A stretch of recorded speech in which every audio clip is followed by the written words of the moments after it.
All right, we got another tip for you.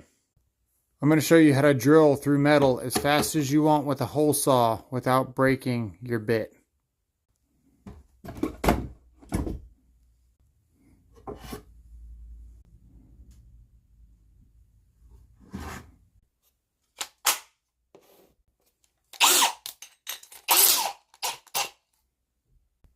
The trick is a washer on this hole saw, like this.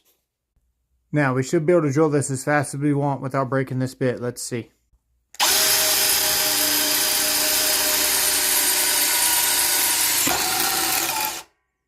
So you can actually see we bent the metal, we were pushing so hard, and we didn't break our bit because this washer just spins on top of this metal.